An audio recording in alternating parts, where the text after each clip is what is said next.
from the city that never sleeps. 17 miles from Madison Square Garden, New York City. It's America at Night with Rich Valdez, America's favorite late-night talk program, featuring interesting guests from around the world and calls from across America. And now, here is your host, Rich Valdez. Hi there, good evening, and what's up, America? I am Rich Valdez, Valdez with an S, at Rich Valdez on all of the social media. Welcome to the Monday night edition of the program. And our phone number, if you want to join us on our late night national town hall conversation, give me a call, 833-4825-337, 833-4-VALDEZ. And lots of news out there tonight. Big day, the judge in the Trump trial says he's going to put him in jail if he keeps it up. And craziness going on. For the first time I'm ever hearing, Hamas is saying, yeah, we might consider a ceasefire. And it sounds a little shady to me. So we've got the IDF, the Israeli Defense Forces, now going into Rafah, which seems to be the final leg of the, I guess, their offensive against Hamas to kind of eradicate it from Gaza. So I'll keep you up to speed on that as it goes down. But we had some remarks from Admiral Kirby, who is the White House national security spokesperson. Listen to this. I stand up here and answer questions. Karine does. Matt Miller at the State Department, Pentagon colleagues, the president does. Prime Minister Netanyahu does, and the IDF military spokesman does. You know who hasn't answered a single question about his intentions and what games he might be playing or where he intends to take this? Mr. Sinwar, the head of Hamas. And I think it's high time that he answers some of these questions and he come clean about what his intentions are. I don't know.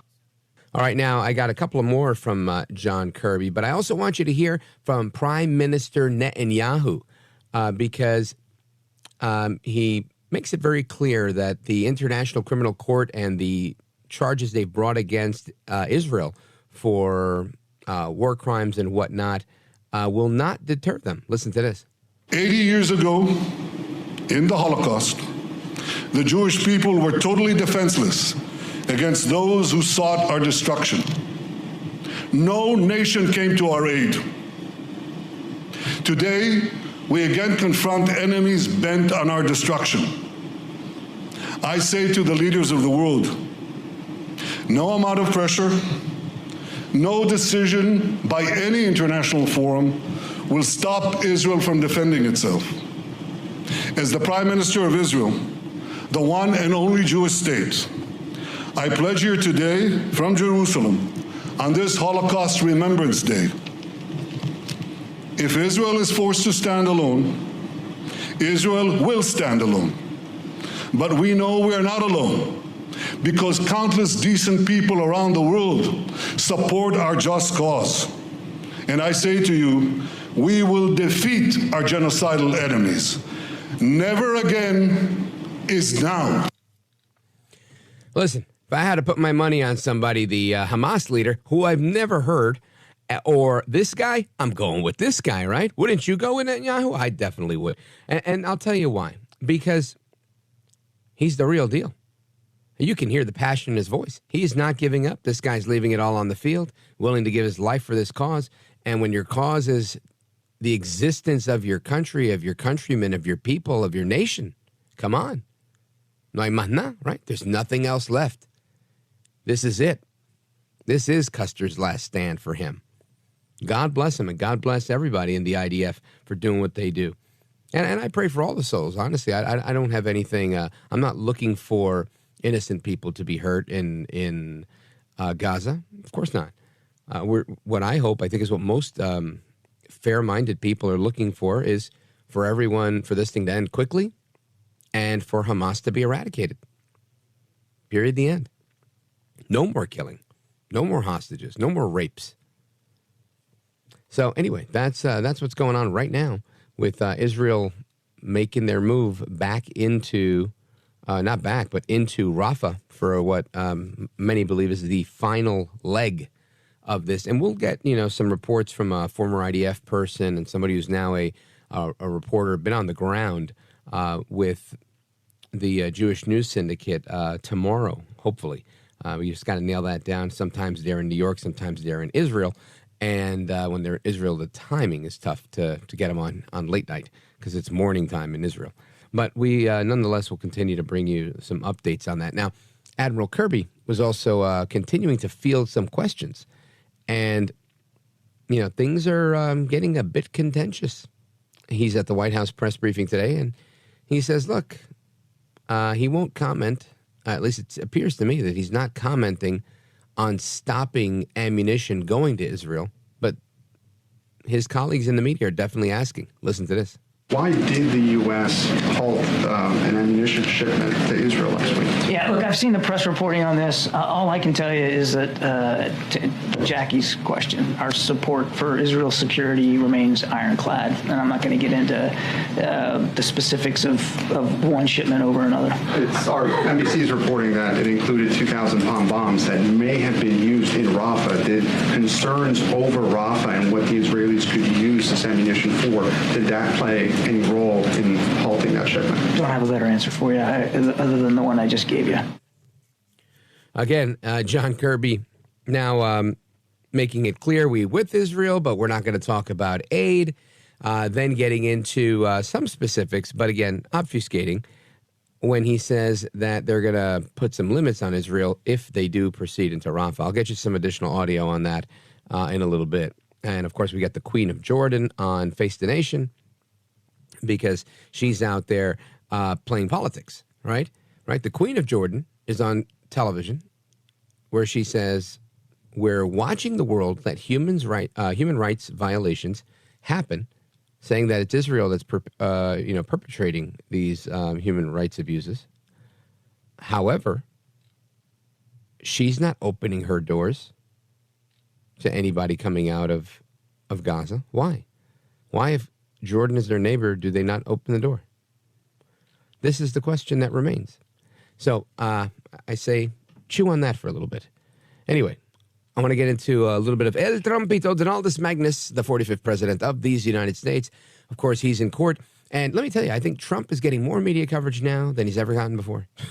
Even when he was president, it just seems that way. No matter where I turn, I see Trump saying something. And he's typically just mentioning how unfair it is, how they've put a gag order on him, how he can't truly express himself. And no matter what, it seems like no matter what they do, he seems to get himself into trouble. And it's because they make the parameters so tight. How do you expect somebody that's running for president, let alone somebody who's just defending themselves in court, and tell them, look, you can't say anything? That flies in the face, in my opinion, of the First Amendment and the Fourth. So El Trumpito says, look, you wanna put me in jail? That's the price I'll have to pay. And it's a worthy price for this country and our country's Constitution. You got to love a response like that. I'll play you that clip when we come back. Don't go anywhere. This is America at Night with Rich Valdez.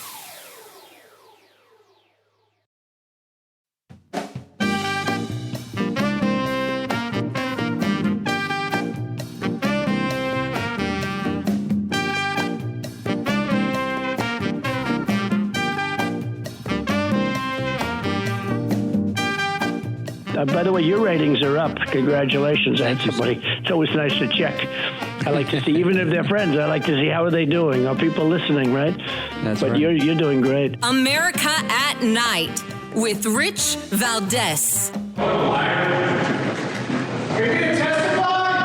have a gag order as to that first question. As you know, they've taken away my constitutional rights, so I'm not allowed to answer that question. This has never happened in this country before. It's a ridiculous thing. It's a ridiculous case. I did nothing wrong, absolutely nothing wrong. Take a look at Greg Jarrett this morning. He went on. Take a look at Andrew McCarthy or Jonathan Turley or Mark Levin. It's like they say there's no case here. And yet the judges gagged me, and I'm not allowed to talk about, I guess, his total conflict. The judge is totally conflicted, and you ought to take a look at it. And I'm not supposed to be talking about it. But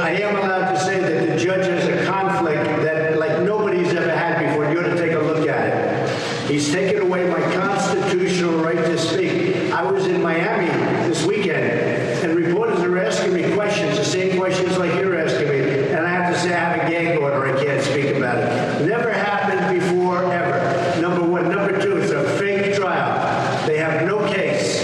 And it's been absolutely proven now. They have no case whatsoever. This is Alvin Bragg doing it for political reasons for Biden. This is a Biden trial. He's a crooked president. All right, that is Donaldus Magnus El Trompito, the 45th president of these United States, outside of the courtroom. And he went on to say that our Constitution is much more important than jail. And he's willing to sacrifice, quote unquote, going to jail to defend free speech amidst this trial. Because, as you just heard him say, this is unconstitutional. And again, just to reiterate, he says, I have to watch every word I tell you people. You ask me a question, a simple question, I'd like to give it to you, but I can't talk about it because this judge has given me a gag order and says you'll go to jail if you violate it. And frankly, you know what? Our Constitution is much more important than jail. It's not even close. I'll do that sacrifice any day. End quote. Donaldus Magnus. So I listen to that and I think, man, is this really going to happen? Well, I want to get some legal analysis from one of the pros. He's a former chief of the criminal division at the Department of Justice, and he's a defense attorney. He's been in this game for a long time, close to 4 decades. Doug Burns, welcome back, sir. Thank you, Rich. Appreciate it. Doug Burns, when you see what's going on, and I know you're a straight shooter here. Yeah. Well, let me give you a little background, again, as the non-lawyer that not even pretends to be one on the radio. I heard Judge Shira Shinlin the other day. She was the judge on the Gotti trial. I've never been a big fan. I always thought she was a little bit of a hack, and you don't have to respond to any of that because I know you're still in court doing what you do. Mm-hmm. But she said something, and I think it was to Anderson Cooper. We played it on this program. But to give you the gist of it, she said that I would not even consider giving Trump any jail time over this stuff. And the host asked, why? And she said, because that would make him a martyr, it would embolden his base, and it would help him. And I was shocked. I don't know why I was shocked. I guess I'm naive sometimes, thinking that a former judge would give legal analysis on a situation like this. Instead, she gave political analysis and really made it about strategy rather than about the law. And it made it so clear to me that that's really all this thing is about, is strategy and politics, and it's not about the law. But you as a lawyer looking at this, does this seem out of hand to you? Yeah, I mean, the point is this. It's so interesting because when the judge said, okay, you can go to your kid's graduation, was that because he wants to be nice? Absolutely not. It's a political calculation because the judge knows that if he blocks him from going to his son's graduation, that will help Trump tremendously. Same thing with the jail situation. This judge knows full well, and kudos to Shira Shinlin. I was actually in an elevator with her once chatting. That was interesting years ago. I don't know her that well. I've never had a case in front of her, but a lot of my friends know her and all of that. But put that to the side. The point is, this judge knows that if he were to incarcerate Trump over this, of all things, a gag order that's almost undoubtedly unconstitutional. Gag orders exist, by the way, for your listeners, to protect defendants, against like law enforcement doing press conferences and talking about the evidence. Gag orders are entirely legitimate in terms of telling a defendant not to, intimidate witnesses. Of course, in our toxic climate, he could say, the witness had a cup of coffee. You're intimidating him. It's all characterizations, MSNBC, et cetera. But the point is, Judge Merchan knows you can put it on the front page of the paper. He incarcerates Trump over this. He punches his ticket right back into the White House. Excuse me. And that's exactly what Judge Shinlin was saying. And she's absolutely right. There is no way in a million years that he will do that. If he were to do that, it would be so absurd. It would just be unbelievable. But to your point, it would make him just beyond a martyr and everything else. Right. And again, being as fair as you can be, I listen to the Trump tapes every day. Every day I see this on the news. I hear what he says when he goes out there. He's out there for 10 minutes, 15 minutes, 20 minutes sometimes. And I really, again, I'm not a lawyer and I don't know the rules, but I have not heard him intimidate a witness. all I've heard him do is critique the judge, critique the process, which in my best estimation should be allowed under the First Amendment. The books are written about the case, if there ever are any. It will be manifestly, overwhelmingly clear, Rich, that this gag order was preposterous. You've heard all the scholars, all the experts, people like Jonathan Turley, he's a professor of law at GW, Alan Dershowitz, 50-year law professor at Harvard. And these people are just calmly explaining that this is absolutely out of line. I never thought, honestly, in my career that I would see courts weaponized like this. And the reason I say that is because, a courtroom, not to be corny, it's kind of a sacred place. And every judge I ever went in front of, particularly in federal court, they wanted to get to the truth. They would listen to both sides fairly and evenly. What I saw in the E. Jean Carroll case, what I saw in the Letitia James / Judge Angoran case, I absolutely can't believe it.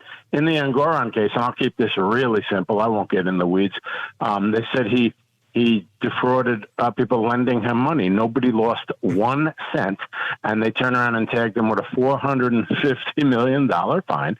In the E. Jean Carroll case, it happened 35 years ago. Nobody knew any details. He ruled summary judgment, never gave him a chance to defend himself. No jury, no nothing, just preposterous. Now we go into round 3, which is this criminal trial. And real quick, again, not getting in the weeds, this is an out-of-time misdemeanor case. You don't have to be a big legal expert or have been in hundreds and hundreds of cases as I have.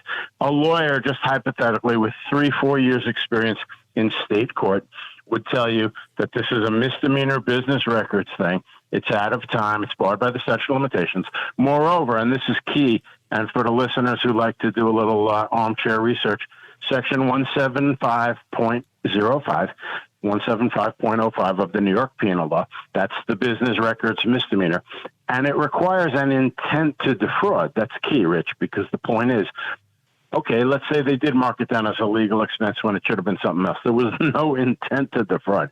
So if I'm listening to somebody presenting this case for prosecution, I say this is an out-of-time misdemeanor, and there's no intent to defraud, and we're going to decline the case, then they would say, hypothetically in the meeting, well, wait a minute, we're going to try to elevate it to a felony.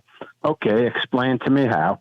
We're going to use Section 17-152 of the New York State election law to raise it up to a felony. Now, it's interesting, because in the next section, after the 175.05, 175.10, seriously, it says, if you do this business records crime with and your intent to defraud includes an intent to do another crime, then it can be a felony. That's absurd on these facts, okay?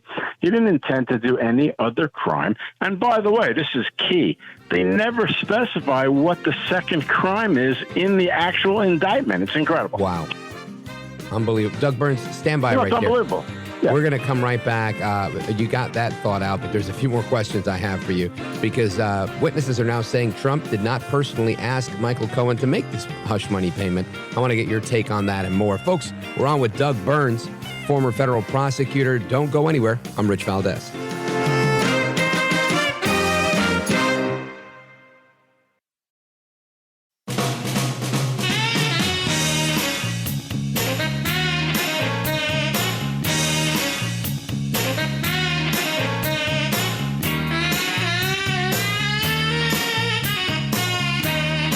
Mr. Call Screener, who is a budding radio star, by the way. Richie Valdez is terrific. This is America at Night with Rich Valdez. I have to watch every word I tell you people. You ask me a question, a simple question, I'd like to give it, but I can't talk about it. Because this judge has given me a gag order and said you'll go to jail if you violate it.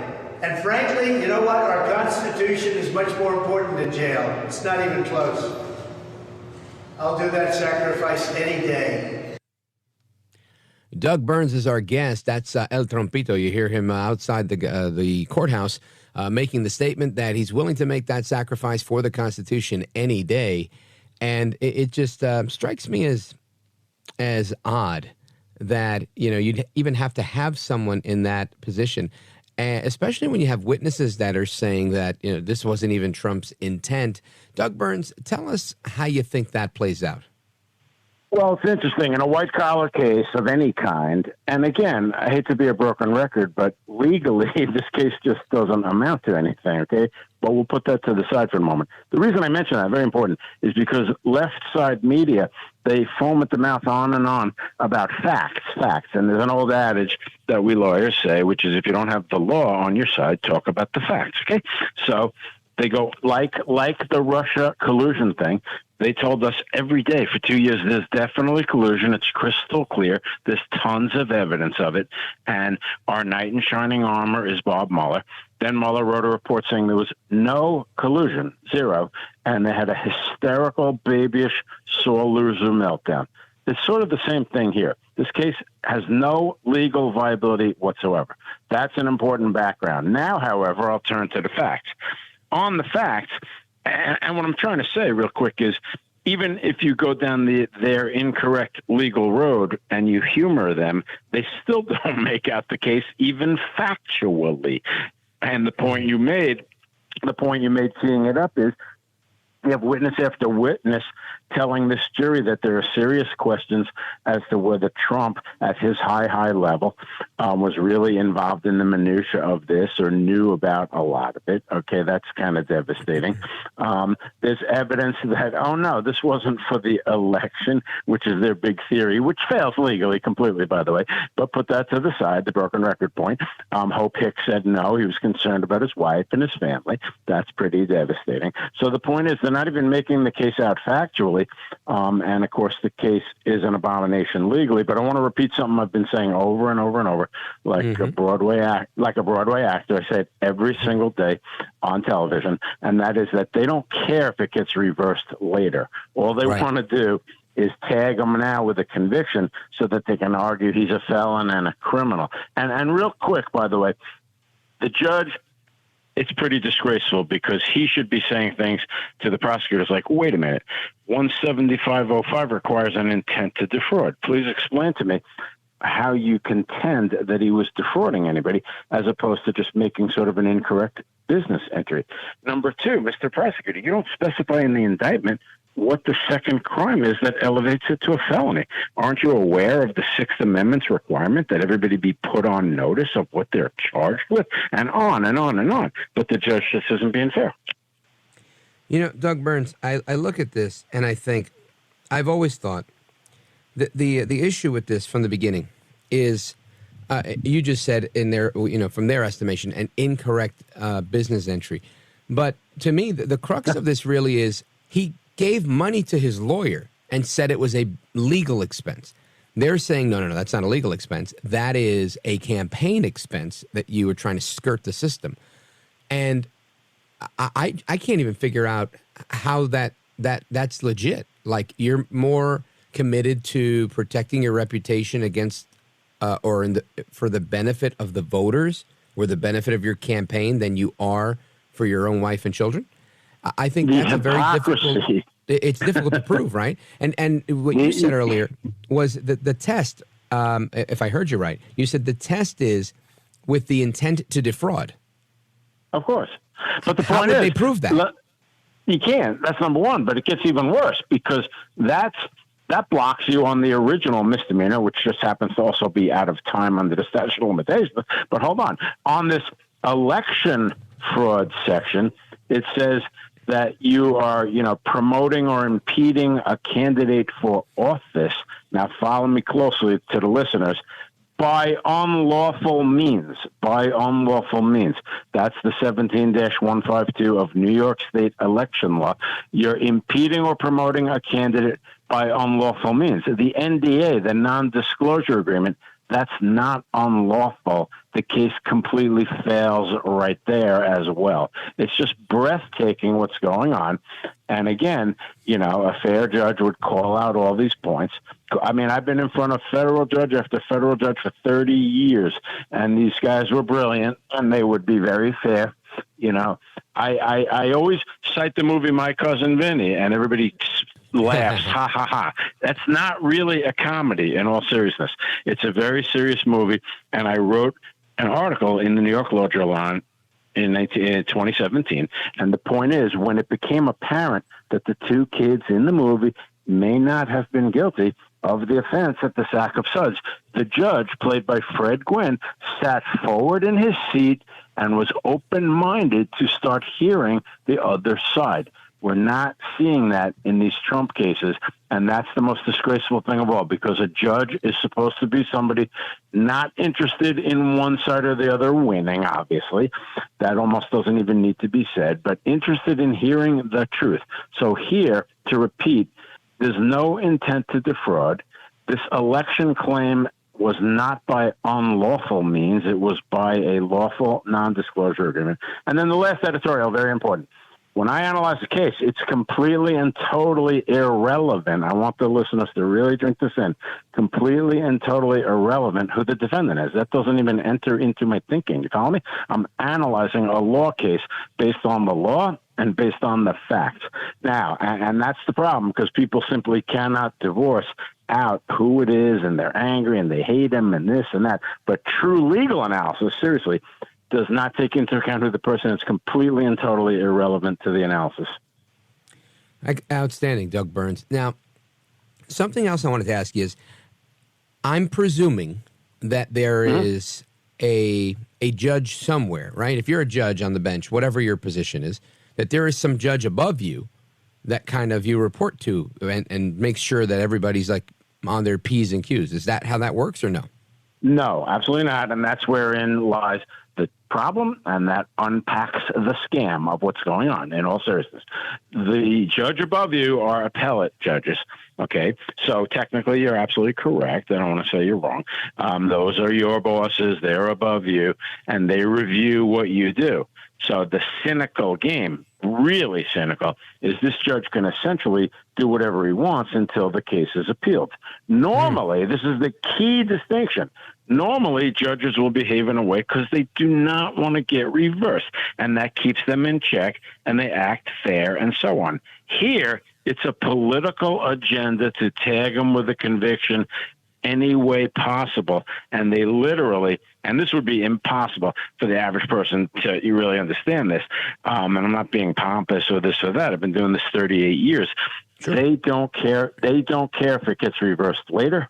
Okay, they could care less, and this case will definitely be thrown out on appeal for all of the reasons I've explained tonight.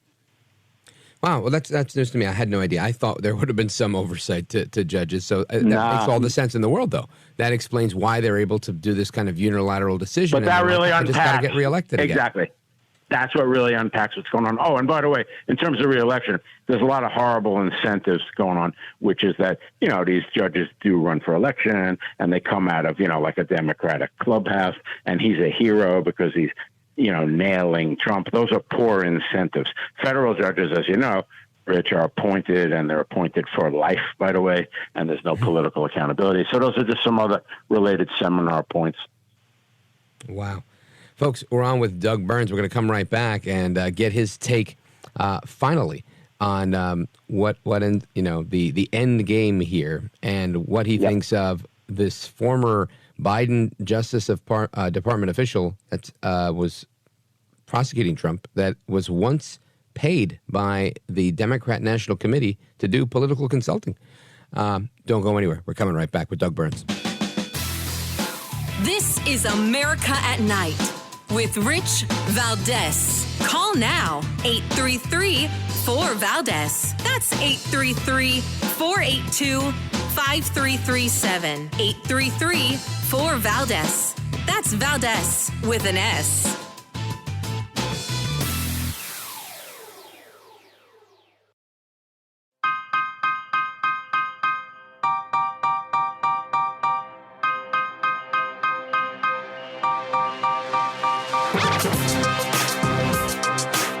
He's brown, he's bald, and he's breaking it down. It's America at Night with Rich Valdez. All right, amigos, welcome back, familia. We continue our discussion with Doug Burns, and I'm sure it doesn't come to a surprise to him, or maybe it does, that one of the folks prosecuting Trump was once paid for by the DNC to do political consulting and was a Biden person appointed to the Department of Justice. Doug Burns, Is this, I understand that in life, people are, appointed by different administrations. That's kind of how it works. But there's also the career people that aren't appointed. So I think you do have options where you can say, let's go with somebody who is not directly connected to a political appointment. But does this seem like the right thing to do? Is it commonplace, or is it just outright, probably not a good move?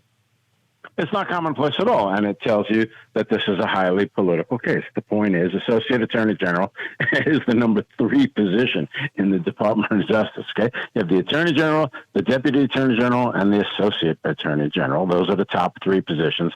No one ever in a million years would leave that position to be tasked into some local district attorney's office.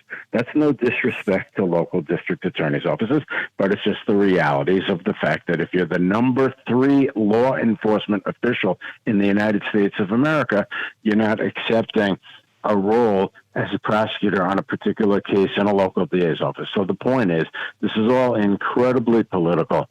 All the experts have said that over and over and over. Again, you have to go back to the real world. This case would never be brought, against anybody else, to put it in simple terms. And by the way, this is also very interesting.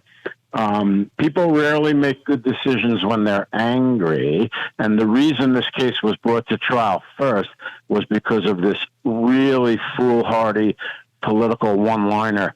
He can't pardon himself on a state case as opposed to the federal Jack Smith cases. You can't pardon yourself anyway, by the way. The Supreme Court hasn't directly addressed it, but all kinds of scholarly articles point out that you can't be your own judge and jury in your own case. So out of pure anger, they take the worst case of all of them to trial in a state court, and it's blowing up in their face.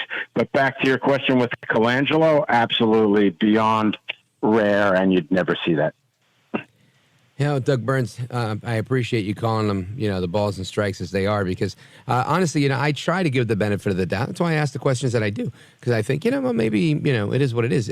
I think in and of itself, politics is very incestuous at times, but typically folks that consider themselves or that are, by definition, officers of the court, usually hold themselves to a higher standard. And it seems like nobody's afraid of getting disbarred. Nobody's afraid of losing credibility in front of their colleagues. It's just so odd to me that people are so shameless in their approach. Yeah, right. I want to say this, though. Completing my answer to your question, change the facts in the law school question for 2 seconds.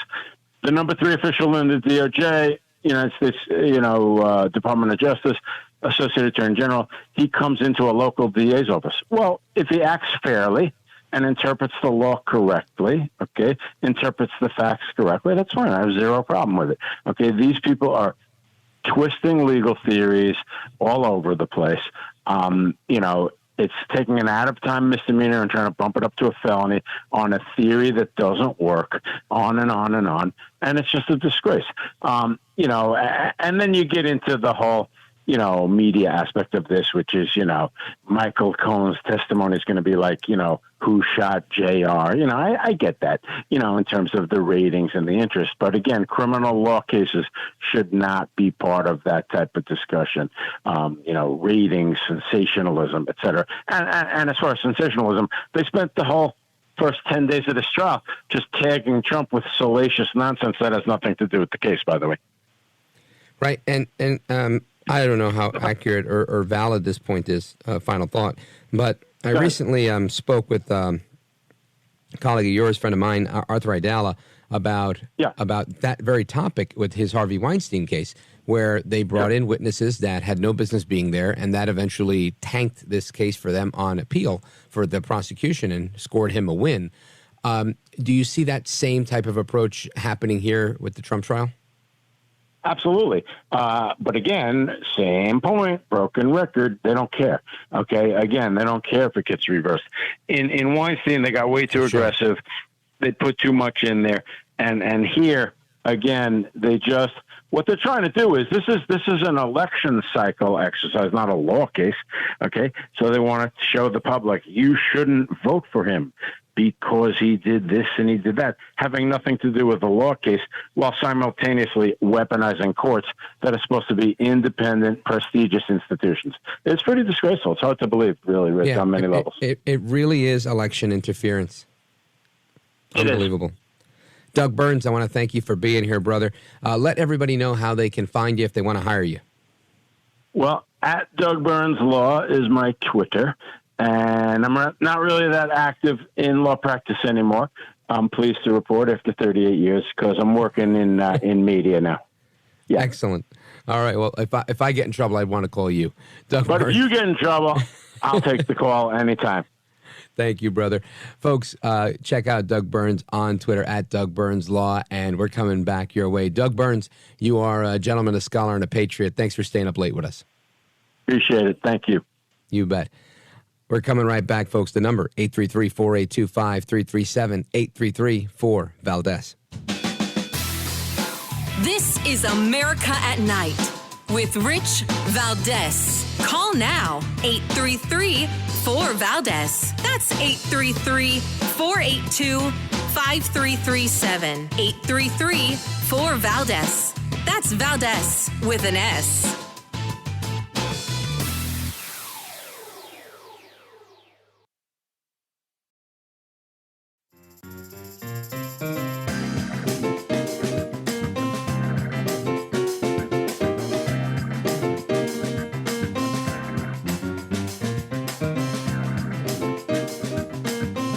I'm so glad to be on your show, Rich. It's just an amazing broadcast that I hope the rest of America listens to every day. America at Night with Rich Valdez.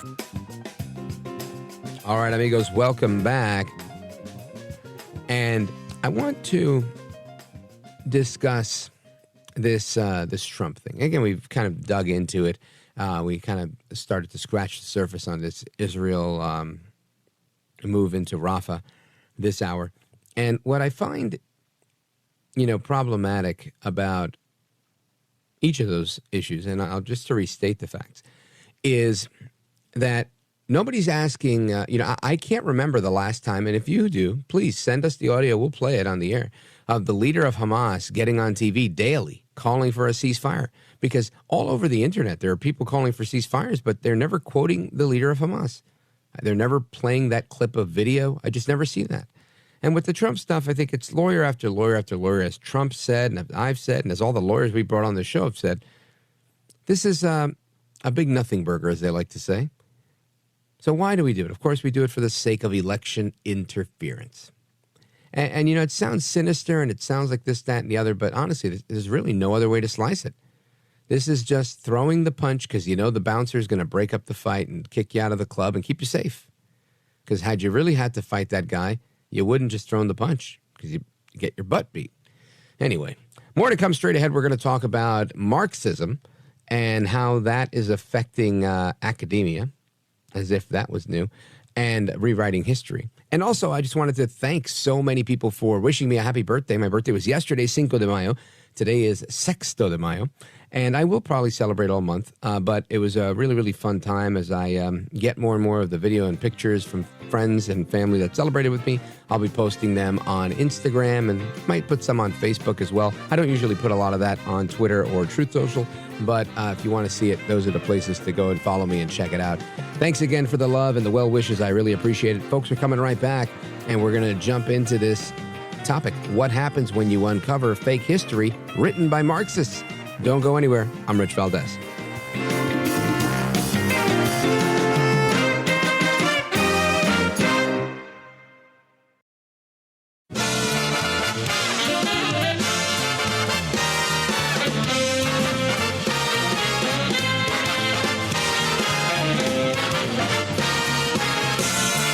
Live from the city that never sleeps. 17 miles from Madison Square Garden, New York City. It's America at Night with Rich Valdez, America's favorite late night talk program, featuring interesting guests from around the world and calls from across America. And now, here is your host, Rich Valdez. Hi there, good evening, and what's up, America? I am Rich Valdez, Valdez with an S, at Rich Valdez on all of the social media. Welcome to hour number 2 of the program. It's the Monday night edition, and I'm happy to be with you guys.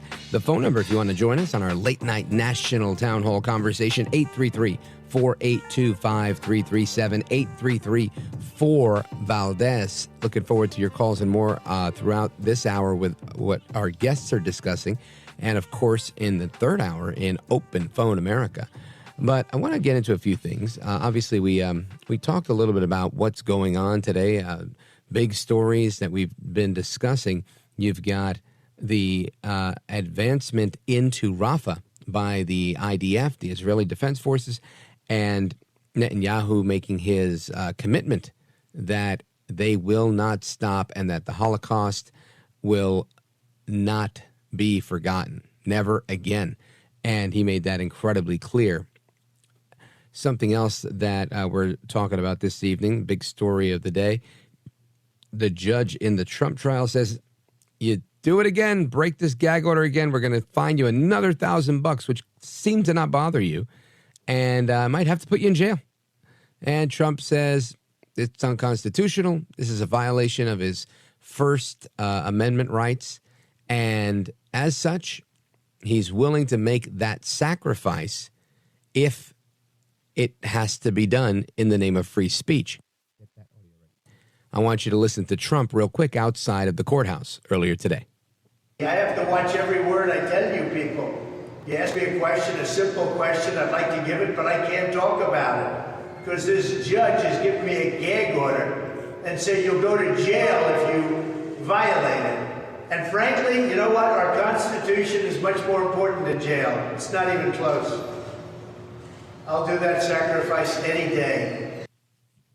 That, again, is former President Trump, who I like to call Donaldus Magnus El Trompito, the 45th president of these United States, and making a vow, if you will, to defend free speech and to do the right thing for the Constitution, even if it means him losing his freedom. It's a win-win for him, I think, politically. And I trust that they're not going to do it. I really do. I think they've made many miscalculations, but you never know when you're dealing with people that are left of center, rather radical in their progressive politics, or dare I say Marxists. And you also don't know what happens when you uncover fake history that's been written by Marxists, right? And without the research in the book we're about to talk about, a lot of people wouldn't have known the role that North Korea played in pushing sex slavery, academic freedom, and how that leads to lots of things. You know, it's funny. I had my own run-ins with debates over academic freedom. And I remember a very Marxist professor once failed me for a course that I was definitely passing. But for that course, I was averaging a 3.9 in my GPA. I was on the dean's list. And NYU's policy at the time, and probably still is, was that they do not interfere with a professor. I complained and said, I'm passing this class, but the professor failed me at the end of the marking period and the semester. And they said, while we understand your angst and your frustration, we have ultimate academic freedom for our professors, and we have to stand by him because, we don't get involved in that. We allow them to grade the course and give the grade that they feel is appropriate, and we don't get involved. Even though they have a grade appeal process, I'd gone through the process, and that was the answer. It was, tough luck, take what you get. And I have to say, that really wasn't appropriate of an answer. It wasn't good enough of an answer for me. But that's what you get when you're dealing with Marxists, whether it's the Marxists in politics, the Marxists in media, the Marxists in higher ed. They're all over. And their dictatorial, autocratic style is that of, this is what we're going to do. We're going to rewrite history. We're going to create things the way we want them to be. And it's unfortunate, but it's real. And our guest, Mark Ramseyer, is a professor of Japanese legal studies at Harvard Law School and the author of The Comfort Woman Hoax, a fake memoir, North Korean Spies, and hit squads in the academic swamp. Quite the title for, I'm sure, what is quite the book. Professor Ramseyer, welcome. Yeah, good evening. So I guess let's start there, right? How do you come up with a title like this one? I like this title, but the best titles for my books have almost always been titles that the publisher came up with. I'm a very typical professor. I'm nerdy. I'm geeky. I'm shy. I come up with real dogs of titles with long subtitles. This is the publisher gets the credit for this one. Yeah. The marketing gurus credit given. Got it. So, but I'm guessing it gives away a lot of what's in the book, right? The Comfort Hoax. Let's go right ahead. I'm just curious to know how all of those tie together. It gives away the whole book, which is just fine. I like studying odd contracts. I think they're interesting. And I had done some work on contracts between prostitutes and brothels in pre-war Japan, which is pretty obscure. But I thought they were interesting because the women were paid up front. And they were paid a lot, and they were paid up front, and they contracted to work for a maximum number of years, so they could get the minimum amount that it would be per year by dividing one by the other, and then to give them an incentive to generate revenue, please their customers. They were told that if they generated enough revenue, they could quit early, and typically they contracted for a maximum of about 6 years, and on average left after about 3. And this was about 20 years ago. In doing some other research, I ran across material on the contracts between the prostitutes who worked next to the Japanese bases during World War II in the brothels. The prostitutes in this case are going into much more dangerous areas. They're sometimes in the middle of a jungle in Southeast Asia, a godforsaken place. And, how would they ever get out if they were mistreated and all of this? And so they were typically, they contracted to work for a maximum of 2 years and left after about 1.5 years. And I thought, okay, this is sort of, modestly interesting for a very short article. So I wrote a very short article, 8 pages, which, if you know anything about law professor articles, this is, we don't do this. We write 80 pages, but this seemed like a very modest point of interest to people who have odd interests like me. So I wrote it up, and a friend in Japan summarized it for a newspaper, and then everything went wild, as in I started getting massive amounts of hit mail, of death threats, of hate emails, something like 77 emails in one day. There were petitions to get me fired, to get the article retracted. And it just went on and on and on. Was that typical for you, getting that type of pushback? No. Another friend of mine in Japan who read it, he said, if nobody had noticed this, it would have been read by 6 people and your mother, which is the typical audience for most everything I write. I write boring things that other professors read. But so there are 2 things that happened here. One is the humanities in North American universities are overwhelmingly very, very left of center, as you probably know. And the notion that these were young women from very poor backgrounds who thought this was basically a rotten job, but the least bad alternative available to them, just didn't fly. It had to be that they were sex slaves, that they were pushed into this at bayonet. It had to be that they were oppressed by an oppressor. Absolutely. And And then the other group was the left half of the South Korean electorate. It turns out South Korea is split politically between left and right. Left in South Korea has a distinct meaning, which is that they want to push South Korea away from Japan and the U.S. And take it closer to China and North Korea.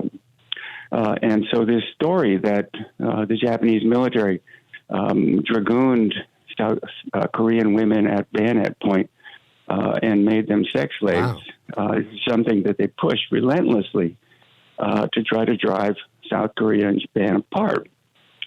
And so that's, let's see. So I've got this most was concocted? of the subtitle here. So yes, this is a total hoax. Wow. There's basically nothing about sex slaves during the 1940s, 50s, 60s, 70s. In 1983, a Japanese communist, he'd run for office on the communist ticket. He was also an ex-con, wrote a book, said, look, I worked for the government during World War II, and I got an order to go to Korea and round up some women at bayonet point and send them off as sex slaves. And this book sold like hotcakes. It sold massively. The Japanese New York Times equivalent newspaper published over a dozen articles based on this. And of course, it got translated into Korean, and then the women in Korea started filing lawsuits against Japan, saying this had happened to them, and so forth. So that's when it started in 1983. Military historians in Japan said, this doesn't add up. As in, the way he had the military working isn't the way that the bureaucracy at the time was structured and so forth. So the details didn't make sense. The people went to the places in Korea where he said that he had rounded up women at bayonet point, and the old people said, "Are you kidding? This is a little town. Something like that happened. We'd all remember it." No, nothing happened. And I just want to clarify, Professor, that you're not making the case that this is a good thing or a bad thing. You were commenting on the legality of the contract that they had for prostitution. Absolutely. And from a legal perspective, and they went and changed the whole narrative to benefit it from the oppressor versus oppressed perspective, which is really interesting. Doesn't surprise me, but it is interesting nonetheless. Professor, I'm going to chime in right here just to go to a quick pause. We're going to come right back with Professor Mark Ramseyer from Harvard University. Don't go anywhere. This is America at Night with Rich Valdez.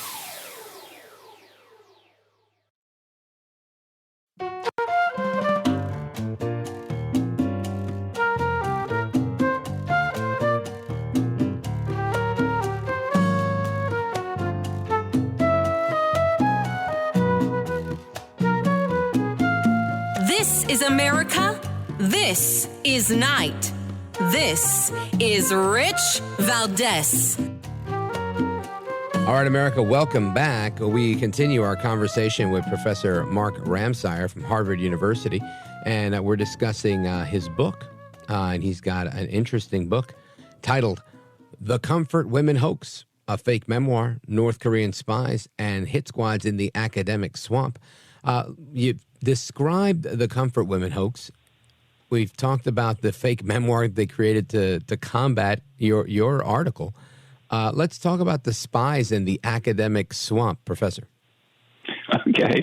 The spies. So there's this story that they were dragoon sex slaves based on this fake memoir. The guy admitted he made it all up before he died.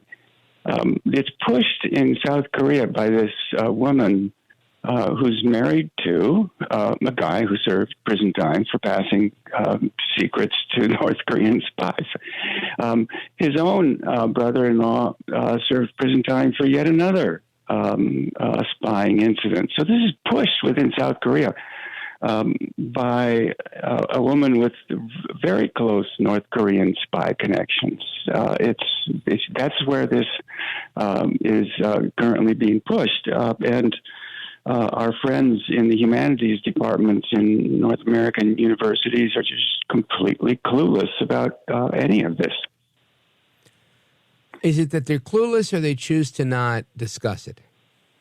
Well, that's sort of, in writing this book, it just kept puzzling me. Are they really this dumb? Are they really this incompetent? This story in Japan, nobody takes it seriously because it's been, it's all come out 20 years ago that this was a hoax. And here are these folks in Japanese history totally oblivious to this. Are they really this bad as historians, or are they dishonest? You hit the nail on the head trying to figure this out, and I think it varies. Some of them are more dishonest and not quite as stupid, and a lot of them are just totally negligent. Unbelievable. Now, Professor, if people want to follow the work that you're doing, where do you recommend they go? How do they get a copy of the book, or 2 copies of the book, one for themselves and one to give to someone? Thank you very much. Amazon.com. Put Ramseyer, Comfort Women, and it'll pop right up. And do you have a website or social media handle that you'd like to share with the audience? Oh, thank you. But no, I just write for other academics. I do really boring stuff otherwise. Boring, nerdy, geeky. Got it. I actually thought it was a fascinating conversation because I've never had a conversation with an academician that was saying that their colleagues are either looking the other way or are stupid. And that's been my opinion for quite some time. and that when Marxists rewrite history, that they skew the history. This is just, I think, it's almost like an open secret for people that are right of center. But for everybody else, it's like, oh, stop, that's a conspiracy theory. So I appreciate that, someone from your part of the world wrote a book like this. Thank you. Let me correct you. In this case, they didn't skew history. They just made it all up. Yeah, good point.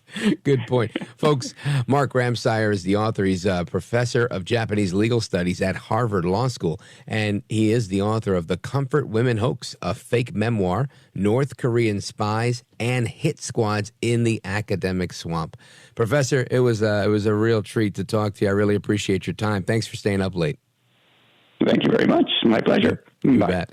All right, now we continue. Straight ahead, we continue our conversation. Of course, your calls are coming up in Open Phone America, which is just, 30 minutes away or so.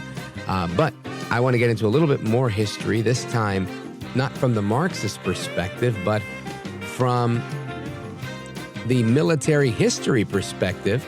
We're going to talk about what happened in the untold story of Abraham Lincoln's Special Forces. We're going to talk about that and more. Don't go anywhere. I'm Rich Valdez.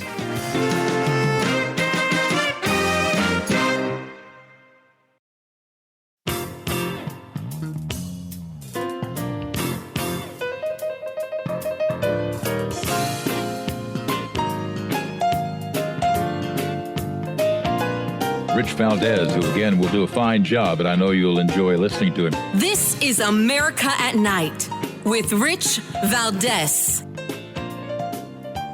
All right, America, welcome back, amigos. We continue our discussion this evening, and we're talking about things from the military history perspective. The book I want to discuss right now is from best-selling author Patrick O'Donnell, and his 13th book, The Lucky 13. It's called The Unvanquished, the untold story of Lincoln's Special Forces, the manhunt for Mosby's Rangers, and the shadow war that forged America's special operations. Again, quite a title. If that title doesn't get you to pick up 1 or 2 copies of the book, there's something wrong with you. Anyway, I want to jump right into this because this book was a runaway bestseller, book of the month from Amazon just recently. And I want to dig into it because I think it's, again, I love an untold story, right? I feel like I do a lot of that every single day. Let's bring in Patrick O'Donnell. Welcome back, sir. It's great to be back with you, Rich. Thank you. Likewise. Let's let's talk about the book. It's obviously an interesting story. I'm guessing that's why you wrote it. Let's get into this book that people can pick up tomorrow, and which is tomorrow's very close, right? It's 11:30 East Coast time. So by the time we're done with this interview, you should start getting this thing on Amazon. What is the impetus behind you writing about this untold story of Lincoln Special Forces? I've written 13 books, and all the books that I've written have found me in one way or another. And in this case, I was driving around Northern Virginia, and I saw a sign called the Grapewood Farm Engagement. And this is near Gainesville, Virginia. And I was like, what is the Grapewood Farm Engagement? Looked into it a little bit further.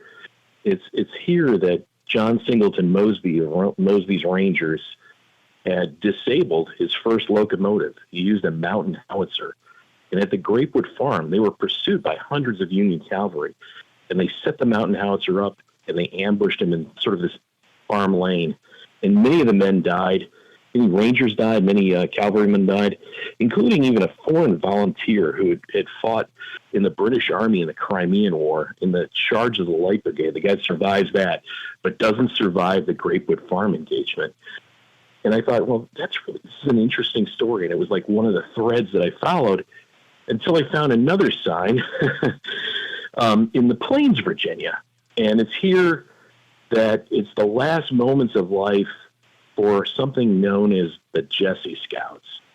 And the Jesse Scouts are a true untold story of the Civil War. They had, they're remarkable. Handfuls of men, 50 men, that basically changed the course of the war through their efforts. What makes them unique is they're 18 and 19-year-old volunteers, in most cases, 20-year-olds that are asked to perform or volunteer for hazardous duty. Many of these young men have no idea what that means. What it means is they volunteer, and then they're told to wear a Confederate uniform. And they perform some of the most hazardous duty of the war. They act as spies and commandos, and they infiltrate behind Confederate lines to either lead the armies in reconnaissance, or they do sort of deception operations. And this is kind of goes to the next sign that I found. And it's in the Plains near the Front Porch Restaurant. There's a sign that is the last words of one of the scouts, Jack Sterry. And Jack's mission that day, right before the Second Battle of Manassas, was to lead General Hood's army down the wrong road. And he was in Confederate uniform, and he was telling them to go to Middleburg instead of the battle where they were desperately needed. And for 45 minutes, he goes back and forth, but they just can't figure out something's up with this guy, even though his story seems to check out.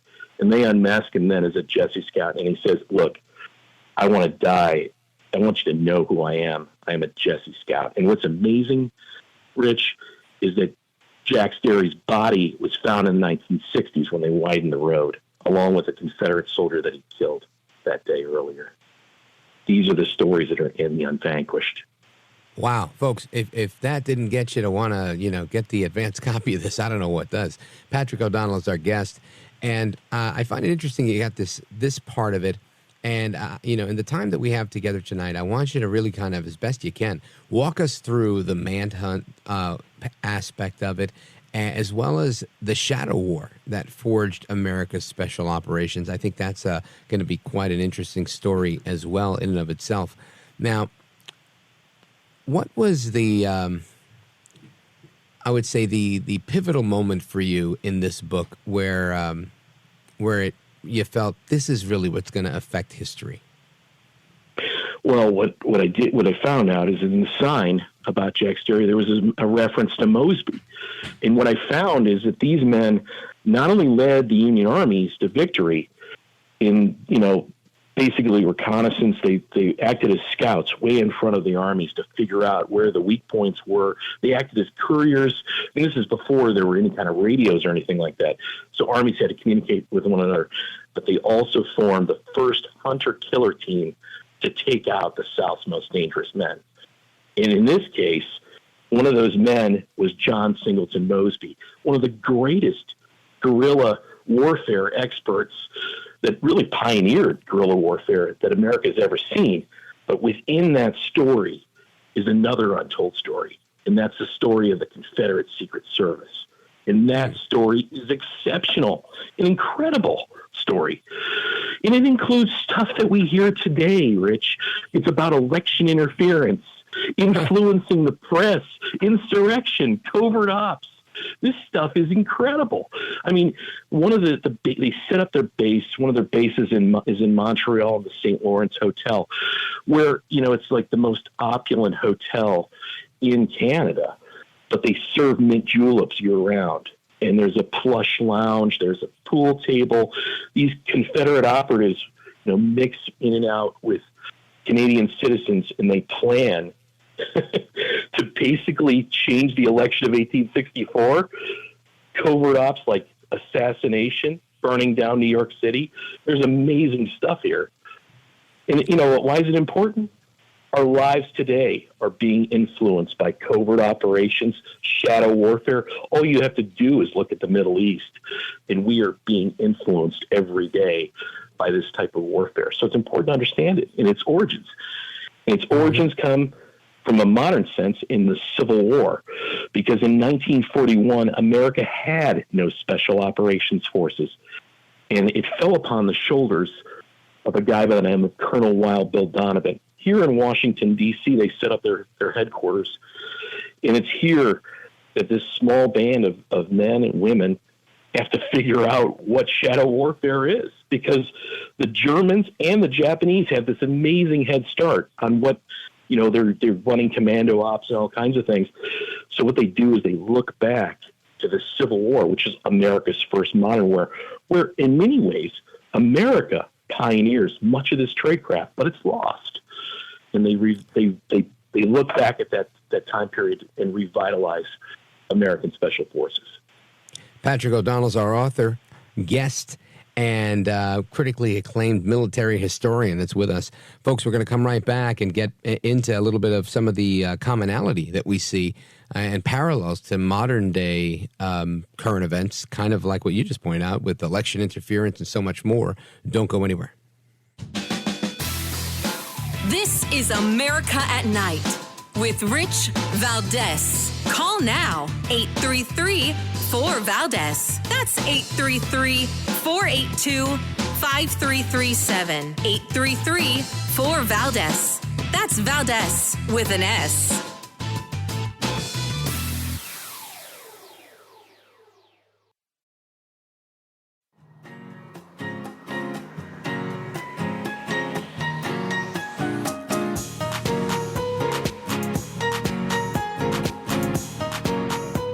The best guests, the best opinions. This is America at Night with Rich Valdez. All right, amigos, welcome back, familia. We're on with Patrick O'Donnell, best-selling author and military historian, and we're learning about his book, The Unvanquished, The Untold Story of Lincoln's Special Forces, the Manhunt for Mosby's Rangers, and the Shadow War that forged America's special operations. And before we get into learning more about the special part of it, or the Shadow War part of this, which started our special ops, I want to circle back to something that you mentioned where you were talking about some of the catalysts for all of this, which was election interference and so many other modern day parallels that we were seeing back then. Patrick O'Donnell. Absolutely. And the South was in a disadvantage during the entire war based on manpower, resources, and everything else. So they had to innovate. And one of the things that they innovated in was the shadow war, or covert operations, through the Secret Service and then John Singleton Mosby's Rangers and other partisan units. This is asymmetric warfare, where a small number of guerrilla fighters can tie down an enormous force. But it was way more sophisticated than that, Rich. In many cases, these pioneers were 100 years ahead of their time, and they were doing very sophisticated things. One of the things that they had done was, I remember pulling the quote out, "The democracy controls the press." And what they realized is that most of the northern newspapers were basically, the editors were Democrats. And they were very much opposed, in general, almost entirely, to the war. And they hated Lincoln. And what they did, the Confederate Secret Service did, is influence the press to write negative articles on how there was a forever war and how it would never end. All the casualties. In 1864, the Union offensives, especially at the beginning and mid part of the year, they weren't going anywhere. And there were hundreds of thousands of casualties. There were desertions. I mean, literally over 200,000 Union soldiers deserted. And it didn't look good at all. The war seemed to go on and on and on.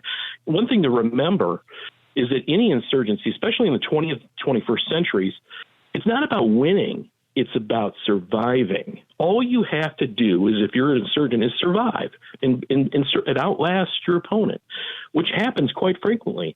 In fact, if you have the population on your side, it's almost impossible to defeat an insurgency.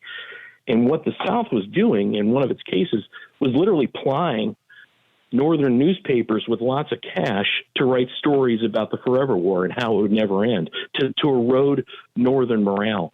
And it was successful.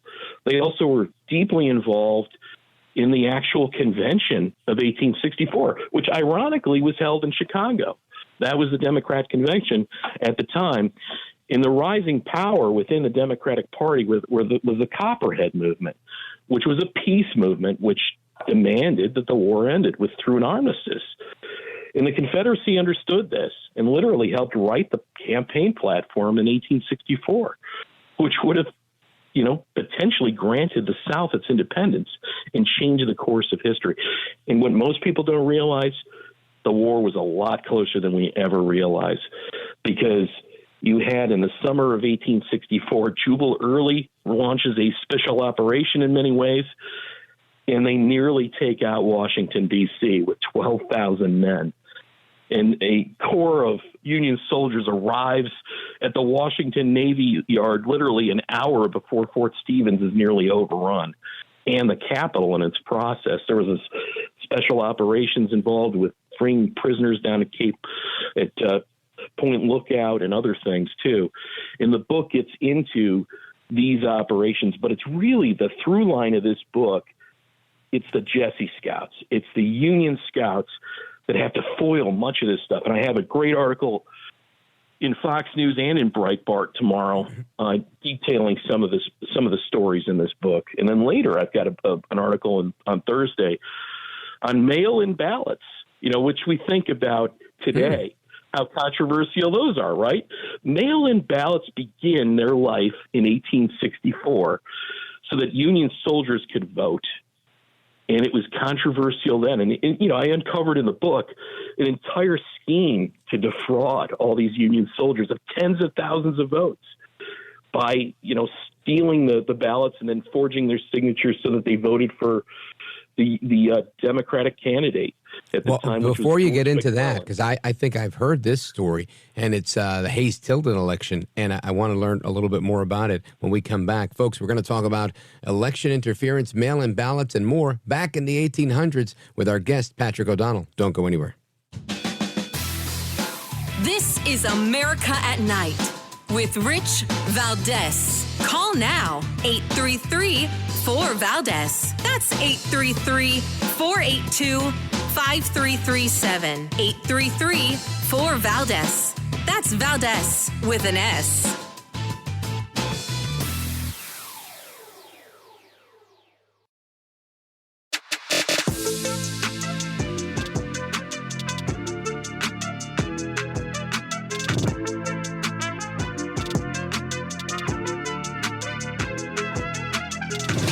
Now, 833-4VALDEZ. That's 833-482-5337. 833-4VALDEZ. That's Valdez with an S. All right, amigos, welcome back. We wrap up now with Patrick O'Donnell. Before we get into your calls for Open Phone America, you guys got the number for that, 833-482-5337, 833-4VALDEZ. Looking forward to speaking with you guys tonight. But Patrick O'Donnell, we talked about, my guess was the Hayes-Tilden election. Maybe I'm wrong, maybe I'm right. What say you? Tell us about it. No, we're talking about the election of 1864. This is where the right. That was like 5 years earlier, 1861 or 2 or something? Yes, it's much earlier, and there's there's a massive fraud scheme that I uncovered that they basically were trying to change tens of thousands of ballots. And what happened is there was somebody that was curious from the union side, kind of goes in on the whole plan, acts like he's, a McClellan supporter, a Democrat, and fakes it, and then basically turns everything over. And there's a military tribunal that unmasks the entire operation, and the person that was in charge of it admits to it, the fraud, and some of that is quashed. But the election's fairly close. It's 50 or 60, 70,000, 80,000 ballots that could have changed the course of it. But it's the battles that are also involved in this, that the Jesse Scouts are personally involved in, that help change the course of the war. And this book is a kind of band of brothers about these men. It's a narrative history. It puts you in the saddle and the boots of these men. And it's some really dramatic, horse fights, gunfights on horses, that these men are fighting here in the Shenandoah Valley, as well as the Blue Ridge Mountains. It's Middleburg. It's, areas like that in Warrenton, for instance, where Mosby operated, and these scouts have to basically try to take him out. And in most cases, the scouts are somewhat successful, more successful than any. And I wrote an article called The Legion of Honor, which is coming out tomorrow on Fox News on these men. And one of the main characters in this book is Richard Blazer, who has, this guy's a total flop on the parade ground. He's in a sloppy uniform, buttons are missing and stuff like that. One of his eyes literally goes in another direction, but he's this master, Confederate hunter. And he does it in a way that you wouldn't think. He's this incredible detective that just talks to people. It could be, a young child or enslaved people, and he treats people well. He uses kind of a smile and a gun to get things accomplished. And he kind of has this mosaic in his mind of where things are and puts it all together. And he's one of the great manhunters of the Civil War. That it's an untold story. Blazer's Scouts, which are part of the Jesse Scouts. And what's amazing, Rich, is that these men, most of them never come home after the Civil War. They go to our first proxy war, which in 1865, most people don't realize, there were tens of thousands of French troops in Mexico because they had captured it. And, they had a sort of ostensibly for debt reasons, but it was a scam, basically, to blunt the power of the United States. They stationed tens of thousands of troops there. They installed Maximilian, an Austrian emperor, and it's the Jesse Scouts that are sent there to fight our first proxy war against a European power, and it's an extraordinary story. They're there running guns to the opposition, to the warlords, to basically fight an insurgency against these French troops, and they're highly successful. A small group of men, but one of the stories, they are ambushed by, we think, Maximilian's French forces, and they are never. Well, don't give it all away. Tell everybody where they can get a copy of the book. Barnes & Noble, front of the store, or Amazon. It's Book of the Month for history. Outstanding. Patrick O'Donnell, thank you for being with us. You're a gentleman, a scholar, and a patriot. Folks, grab the book. It comes out tomorrow, I think. The Unvanquished, the untold story of Lincoln's Special Forces, the manhunt for Mosby's Rangers, and the shadow war that forged America's special operations. I'm Rich Valdez. Don't go anywhere.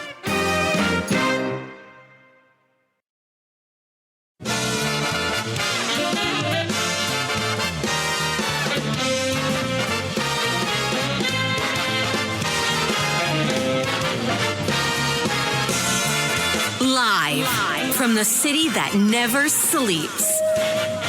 17 miles from Madison Square Garden, New York City. It's America at Night with Rich Valdez, America's favorite late night talk program, featuring interesting guests from around the world and calls from across America. And now, here is your host, Rich Valdez.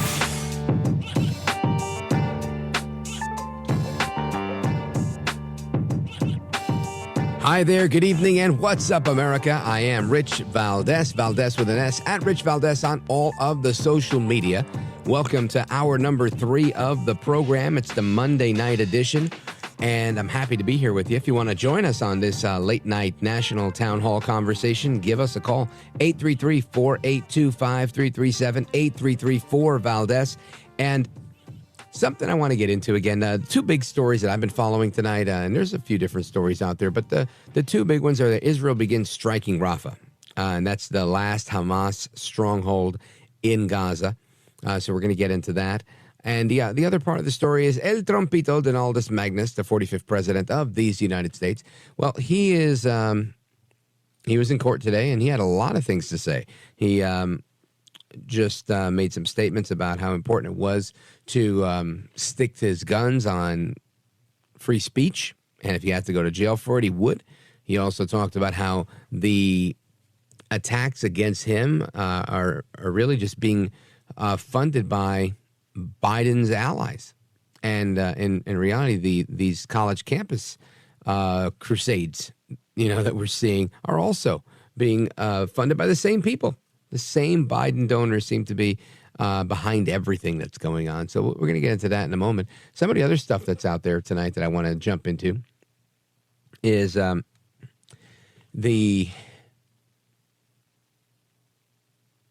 don't know even how to phrase this story, but I will go with this. Some people are doing things for the sake of cosmetic improvement, right? Medical procedures, not necessarily facelifts and surgery, but things like Botox, lip fillers, and all that stuff. And this stuff is on a incline, right? It's increasing over the last 3 years, from 2019 to 2022. There's been an 18% increase in facial cosmetic procedures. So I want to jump into that because the number of Botox injections has jumped by 73%. And I think that's an interesting topic because more and more people are doing it. And the reason why might kind of shock you, kind of. And another thing that I want to jump into is this ceasefire that Hamas is calling for. Now, if I believed it, I would say Israel better stop. The problem is they say that they're interested in this ceasefire, to some news outlets, but they don't really mean it. And I'm not the only one that thinks that, right? Earlier we played a clip of John Kirby, the White House spokesperson, saying the same thing, saying that no, he can't speak to these certain hypotheticals, and it's fascinating to me that if the United States is just being honest here, right? And, John Kirby's job is kind of spin the truth as often as he can or make Biden look good. But in this case, I think he was shooting from the hip. Do we have that audio of Kirby? Where he basically tells it as it is and lets everyone know that it's just, it's not the case, right? If anybody's actually doing that, he hasn't heard about it. Listen to this. I understand you don't want to get into the specifics here, but is it your understanding that this is Hamas's final offer? I mean, is there still room to negotiate here? I think it's going to depend on our evaluation and the Israelis' evaluation of the response and where we go from here. And as Steve mentioned, the Israelis are already warning people to evacuate Gaza. If they do go through with this operation, is the U.S. willing to consider putting limits or conditions on aid to Israel? I won't get ahead of where we are right now, Mary, in the process here. And I'm certainly not going to speak to hypothetical operations that haven't happened yet. So I think we just have to see what transpires. The president was very direct and consistently so this morning, that we don't want to see major ground operations in Rafah that put these people at greater risk. But a month ago, the administration did make clear that the U.S. would change its approach, right, if Israel didn't take significant steps to address the humanitarian crisis. Does that still hold? Is it possible that the U.S. could change course if the humanitarian process isn't improved? Of course. We always have the right to adjust our policies as appropriate, and that has not changed, no. And presumably an operation in Rafah would jeopardize steps to address the humanitarian. All I can say is we've been very direct and very consistent in our views of concerns about operations in Rafah. All right, that didn't tell the story I was trying to tell you the cut I want you to hear is the one that we played in the first hour. Listen to this. Why did the U.S. halt an ammunition shipment to Israel last week? Yeah, look, I've seen the press reporting on this. All I can tell you is that, to Jackie's question, our support for Israel's security remains ironclad, and I'm not going to get into the specifics of one shipment over another. NBC is reporting that it included 2,000-pound bombs that may have been used in Rafah. Did concerns over Rafah and what the Israelis could use this ammunition for, did that play any role in halting that shipment? Don't have a better answer for you other than the one I just gave you. It's clear that the United States wants to have Israel's back, but we haven't heard from Hamas, right? It is ultimately what's happening. We haven't heard Hamas saying we're interested in a ceasefire. They tell the media, but they're not telling the people that are involved. They're not telling anybody else where they could try and broker a deal. They've got Joe Biden, who's probably the biggest ally to Hamas they could find besides Iran, right? I think Joe Biden's the first one that would love Netanyahu to stop. So why is it not happening? Well, it's because they're not honest. They're not above board. But you heard about refugees. You heard about people evacuating the region, right? You heard that. Where are they going to evacuate to? Jordan, who won't allow people in, who have closed their border. But yet Queen Reina of Jordan, she's on Face the Nation, and she says, we're sitting here watching human rights violations happen, and they're happening by Israel. Listen to this. People view the U.S. as being party to this war because, Israeli officials say that without a U.S. support, they couldn't launch this war. You turn off the tap and the weapons dry out. So there's been anger in our part of the world, not at just what's happening, but at the world's reaction. When we see these violations, the world's human reaction. rights violations. What about Jordan's reaction? Why isn't Jordan reacting in a manner consistent with her rhetoric? Why isn't Jordan saying, the Kingdom of Jordan, why aren't they saying, everyone from Gaza, women, children, we will give you water, we'll give you safe passage, we will take care of every last refugee, we support our Arab brothers and sisters. Why is that not happening, Queen Jordan? She doesn't answer that, but she went on. Law violations, and we're watching the world letting it happen.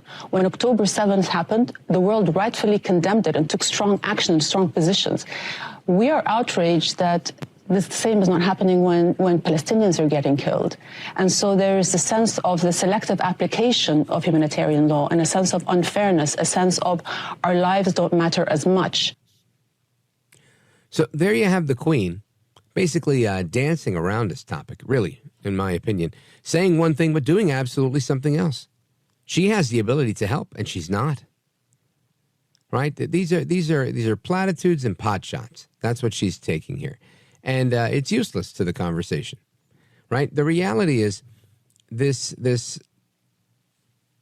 pointless rhetoric, it goes nowhere if you're not willing to help.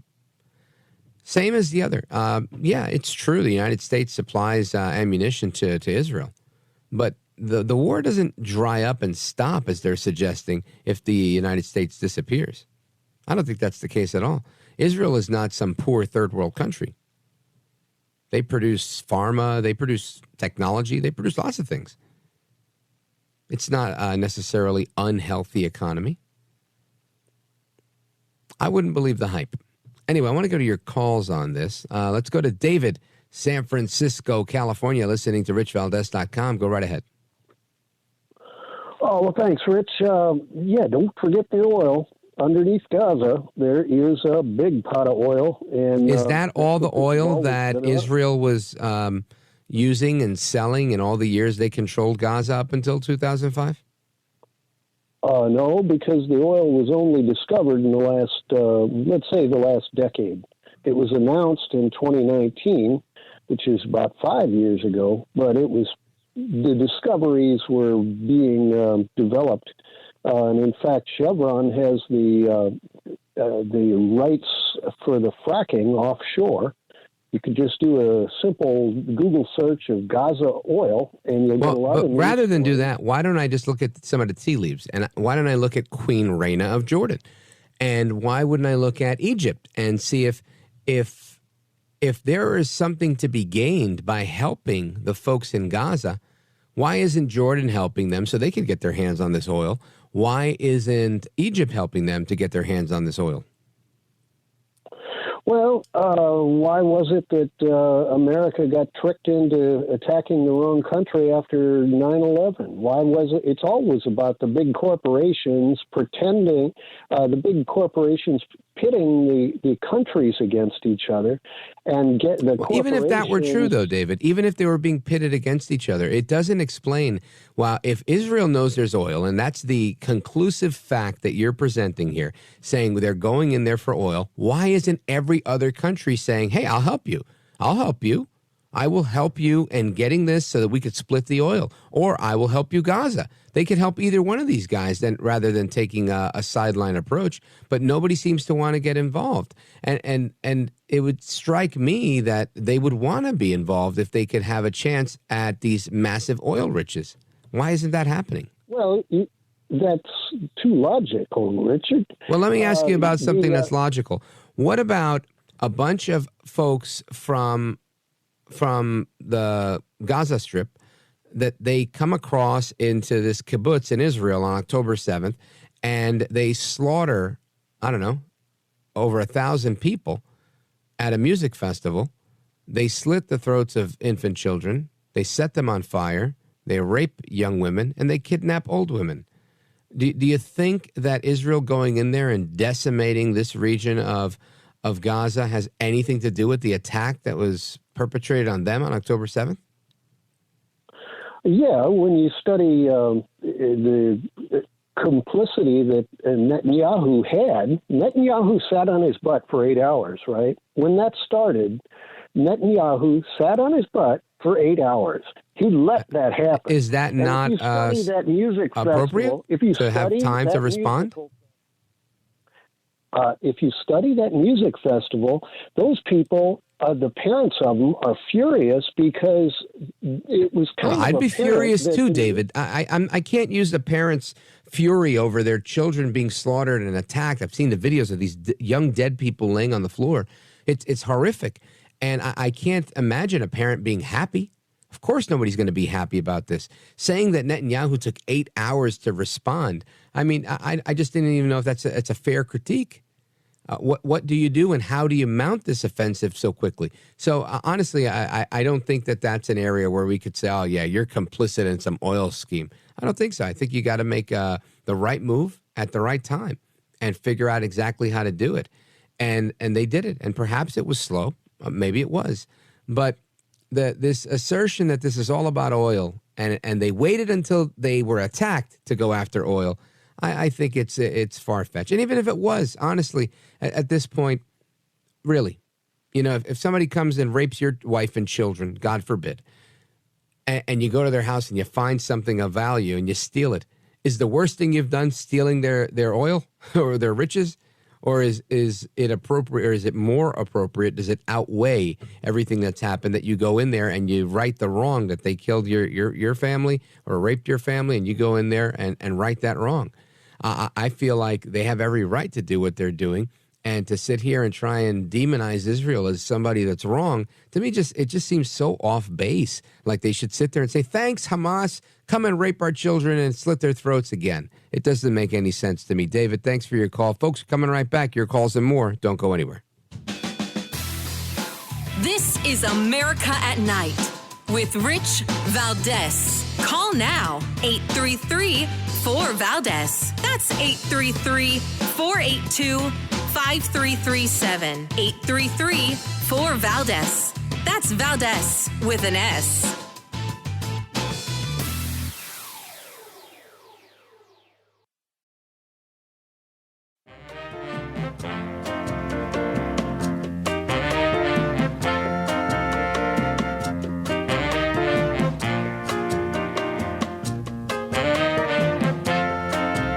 Voted best head of hair in live late night radio 6 years in a row. It's Rich Valdez. 80 years ago, in the Holocaust, the Jewish people were totally defenseless against those who sought our destruction.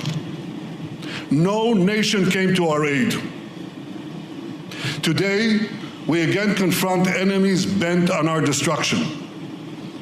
I say to the leaders of the world, no amount of pressure, no decision by any international forum will stop Israel from defending itself.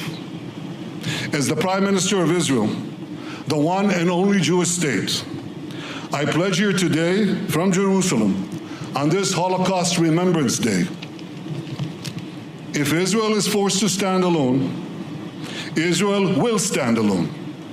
But we know we are not alone, because countless decent people around the world support our just cause. And I say to you, we will defeat our genocidal enemies. Never again is now.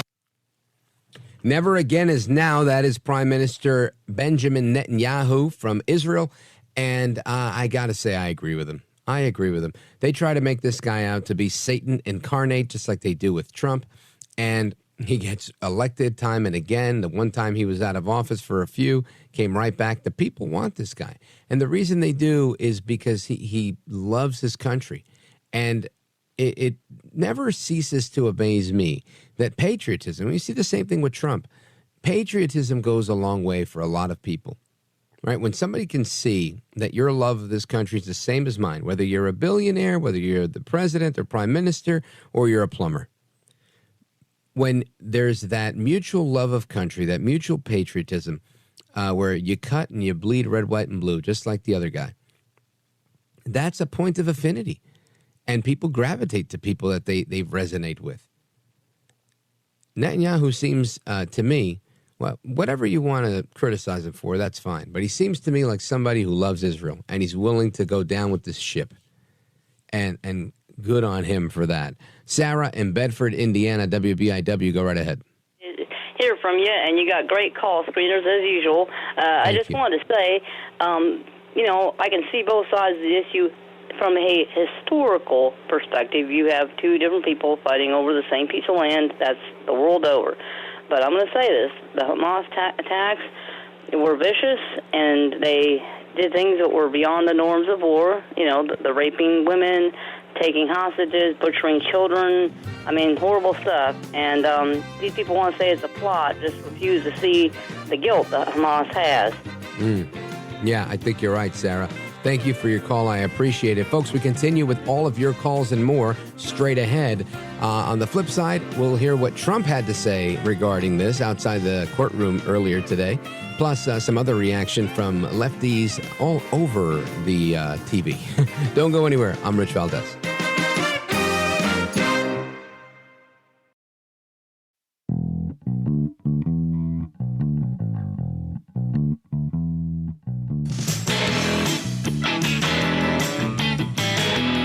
Now, 833-4VALDEZ. That's 833-482-5337. 833-4VALDEZ.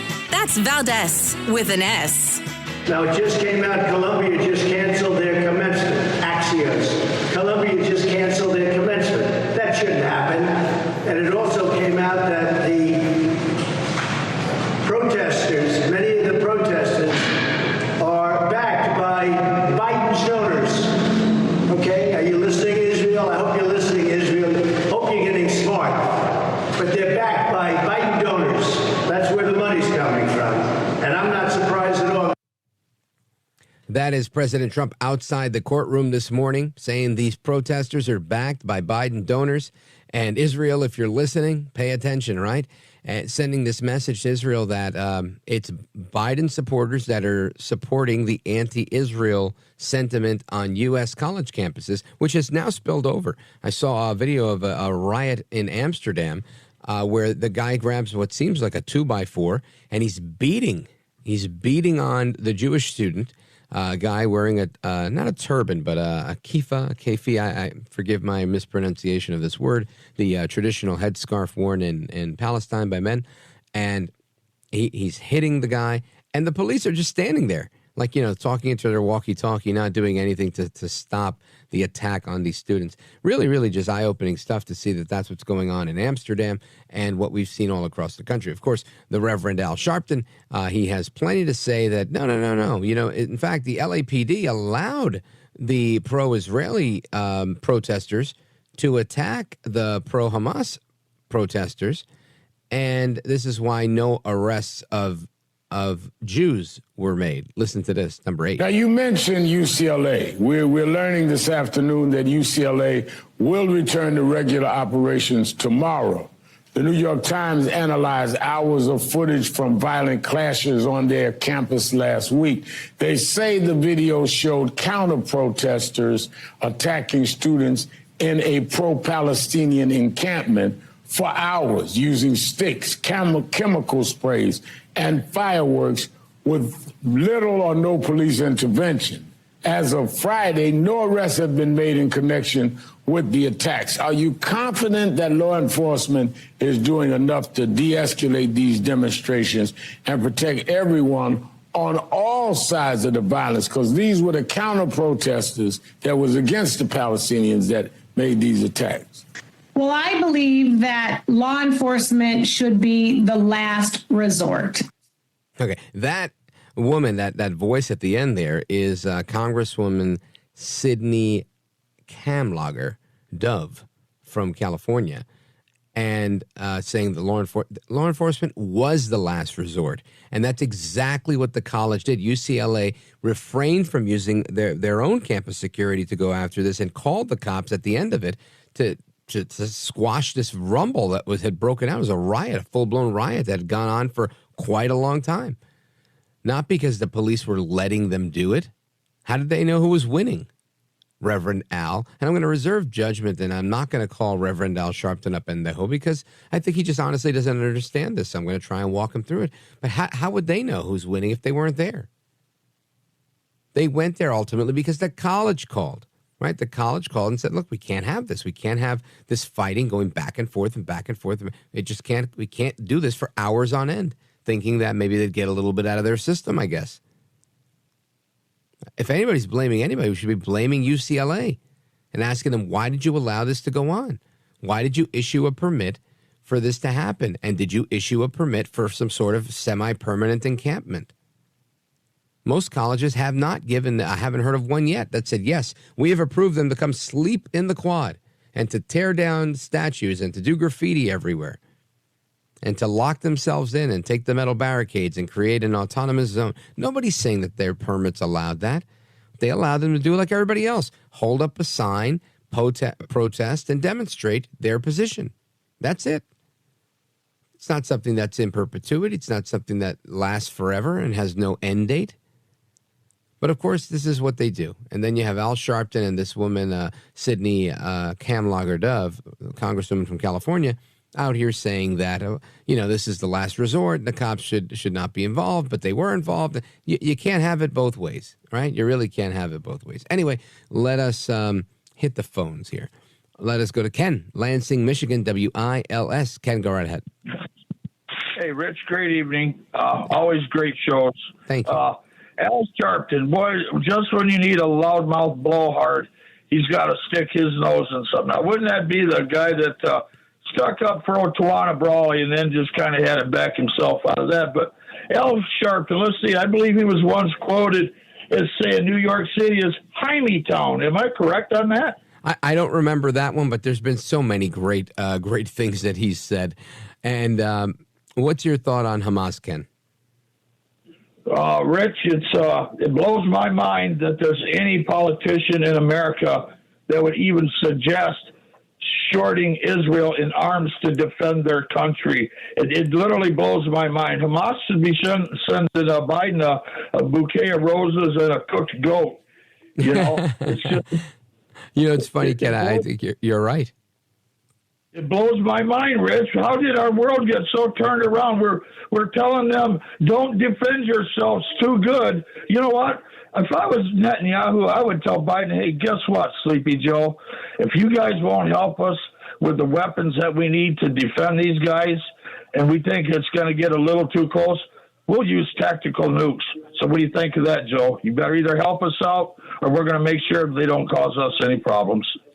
I'm hopeful that doesn't happen, and I really hope Sleepy Joe is not the catalyst for a conversation like that, because that would be a tough one that you can't really walk back. It's a threat you can't make unless you're ready to pull the trigger. Ken in Lansing, Michigan on WILS, thank you for your call. And this is, to the chagrin of many, what's going on. You've got Biden talking out of both sides of his mouth and in many ways funding both sides of the war. And it's a shame. It's a shame, but you're right. They should send this guy a bouquet of flowers. Maybe they did.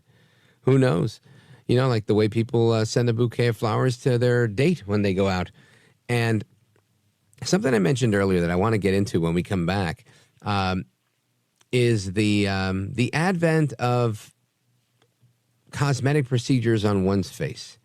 And again, nothing new. That's been going on since, forever, right? Just think of Joan Rivers, think of Zsa Zsa Gabor, and so many people that have, are infamous for having work done. But there's these non-invasive anti-aging tweakments, as they're called in this article in Business Insider, like lip fillers, Botox, and stuff like that are at an all-time high. And like I mentioned, there's an 18% increase in facial cosmetic procedures. That's just here in the U.S. And during that time, Botox alone, the botulinum toxin that they use to relax the muscles in your face to prevent future wrinkles, has jumped by 73%. And according to the American Academy of Facial and Plastic Reconstructive Surgeons, Generation Z is helping drive the demand. Now you figure they're young. They're younger than me by a whole generation. All right, it's Gen X, and then you've got millennials, and then comes Gen Z. And it says in 2022 survey, 75% of facial plastic surgeons reported that more clients under 30 were requesting forehead procedures and lip plumping than others. Their primary goal, improving their selfies for social media. So what is to blame for all of this? Is it truly people wanting to look good, reverse the signs of aging, or just look good on Instagram? Are we doing it for the gram, folks? I don't know. Anyway, if you want to see what I've got on Instagram, you could take a look. Big shout out to my buddy Rich Cementa, Mr. Producer from the Mark Levin Show, my colleague, my brother. His birthday is the day after mine, which is today. And our buddy Bob Mack, former VP of Engineering, he's also got a birthday the day after. So I want to give a shout out to them, and I just put a couple of pictures of them. We met up in the studio earlier today, and there's a few pictures of that on my Instagram. Anyway, we're going to come right back to your calls and more. I see Gil from Manila, Philippines is there. We're going to come your way, as well as our friends in Arkansas and Idaho and Pennsylvania and Florida. Don't go anywhere. This is America at Night with Rich Valdez. Call now, 833-4VALDEZ. That's 833-482-5337. 833-4VALDEZ. That's Valdez with an S.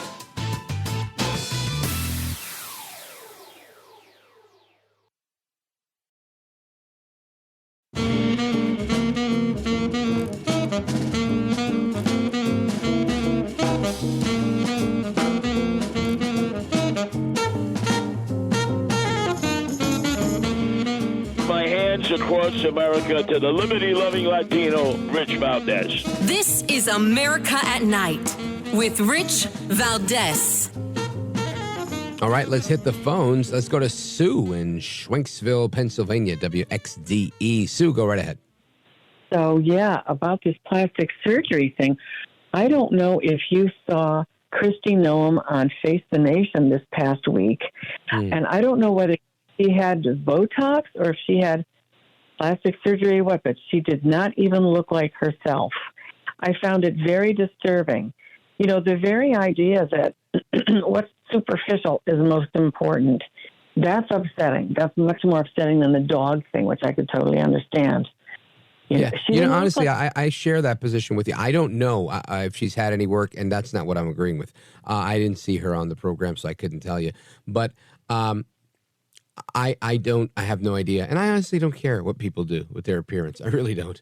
But if they like it, great for them. But the part with the dog, I heard her story, and I think, not how I do things. I probably wouldn't have the guts for that. But I get it. And I know that that's how things work on the farm in many ways. That's just how they handle things.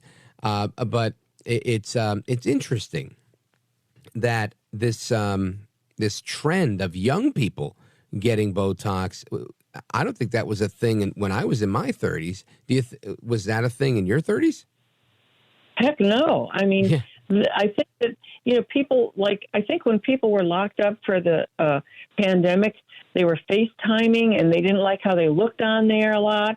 I mean, this whole focus on the superficial is it's upsetting because it's like the quality of the person doesn't matter. It's just whether or not you conform to some outward, image of what people consider to be beautiful. That's upsetting to me because it's just like with Kristi Noem, if she wants to do that, fine. But she was already a successful person, and she was decent looking then. Right. Well, and again, I haven't seen her, but my thinking is that perhaps if that is the case, maybe she's gotten, some Botox or whatever. And again, I don't know if she has, but it might be because she's trying to, handle the stress of her current responsibilities, coupled with perhaps a tap to become a vice presidential candidate, which to me makes sense to me. I don't know that I would go and get Botox. Maybe, who knows? If I thought that was really the benefit for me, I guess it all comes down to it. Like if you work in TV or something, then maybe that's really what you need to do. If you're working in politics and you don't want to furrow your eyebrows and create forehead wrinkles, then maybe. I've seen plenty of politicians do that. I just honestly, I don't know. But what blows me away, not because somebody's running for president or this, that, or the other, Sue, is how young people, and your point of being on FaceTime and Zoom calls probably makes a lot of sense. But the fact that young people are A, having so many wrinkles, and B, looking to get rid of those wrinkles is just a real surprise to me. Well, Joe Biden actually had a lot of things done. That's why Rush called him plugs, number one. And if you look at his eyes, a lot of people have this blepharoplasty done. He's had that done, and so did Dr. Phil. Their eyes don't even look normal. They look like they're being forced open. He almost looks like he's Chinese, the way they have the skin pulled up. So it's been done by a lot of people. But you're right. If you're young, that's when you're at your peak already. Why would you want to so worried about wrinkles at that point? I mean, those are actually to be proud of, if you've had a life well lived in a way, I think. I don't know. Yeah, well, I mean, I'm starting to get wrinkles now and a lot more grays in my beard. I turned 46 yesterday, and I can tell you, I'm not a fan. Some people are like, oh, I love it. I don't love it. I liked it when my beard was really rich and dark black. I really did. And the gray, while it adds a little bit of age or I don't know, distinguished look, some say. They're unruly. They don't behave like the other hairs. It's messy. It requires more trimming. So I understand why people want to get things done. But ultimately, the bottom line for me is I didn't think about that stuff in my 30s. I really didn't. Sue in Shanksville, Pennsylvania, WXDE, thank you for your call. Let me go to my man Gil in Manila, Philippines, with a comment on the border and Representative Cuellar, who's been indicted for taking bribes. Gil. Yes, Rich.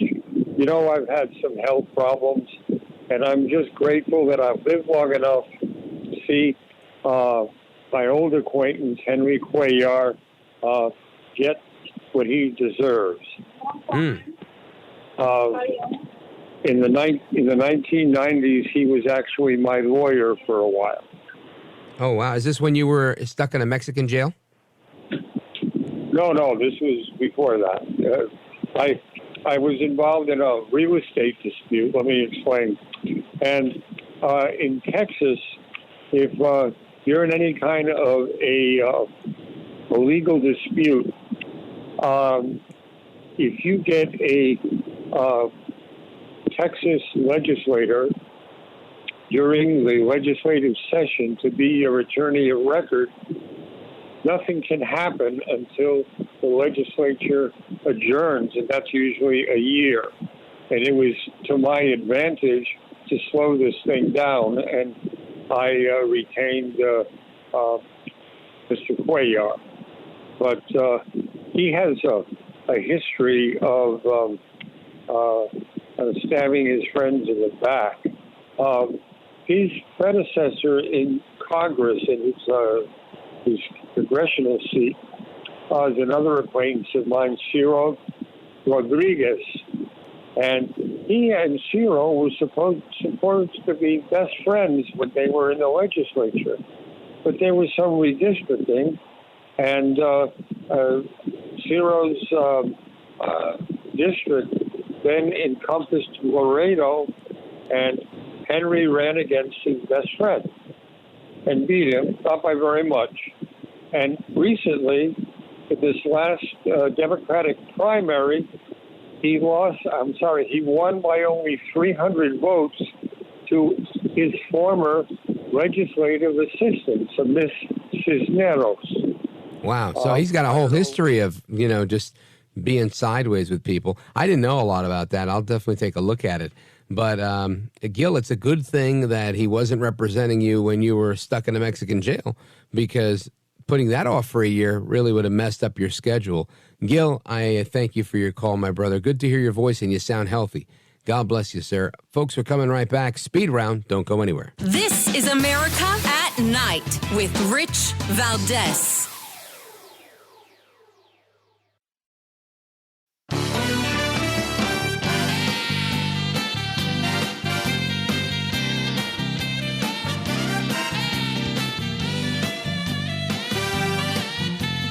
All right, America, welcome back. It's the Speed Round, and our friends in KDKA know that there was a shooting at a church. We are going to get into that a little bit more when we gather next time. But right now, finish up the Speed Round. I want to go to Bob, Bowling Green, Kentucky, WKCT. Quickly, what's going on with the hatred of the Jews? I don't like the hatred of the Jews. This is very embarrassing for me. I don't understand what's going on. I'm not a Jew. I'm not a Christian, but I'm looking at that. There's something special involved in that. I don't know why that's what's happening. Well, it seems to me that they're going after the Jews because they're the only non-Muslim state in the Middle East, and they hate them. And the fact that they're supported by America makes them hate them even more. The creation of the Jewish state ruffled a lot of feathers, and that was something done by the UK. But yet they don't call the UK the Great Satan. They call the U.S. the Great Satan. So it's fascinating to me as well. Thank you for your call, Bob. Let's go to Walter in St. Augustine, Florida. Very quickly, you got a funny story about Puerto Ricans. What's going on? Oh, how you doing tonight, Rich? I just want to tell you real quick, Trump is right, of course. He's defending the Constitution. It's against free speech. He's not yelling fire in a crowded place, and he's not threatening anyone. Also, the story about the Puerto Ricans, I'll leave the other politics part out, is when I worked in the 32BJ union in New York City, the Puerto Ricans would be on their lunch break with me, and they'd say, oh, the Italian, he's having a Genoa salami sandwich. And I'd say, the Puerto Ricans, there's the rice and beans. Well, I love my rice and beans and some Genoa salami. Big shout out to WFOY, WDAY, WGN, KSAR, and everybody listening. Good night and God bless. Hasta la próxima. I'm Rich Valdez.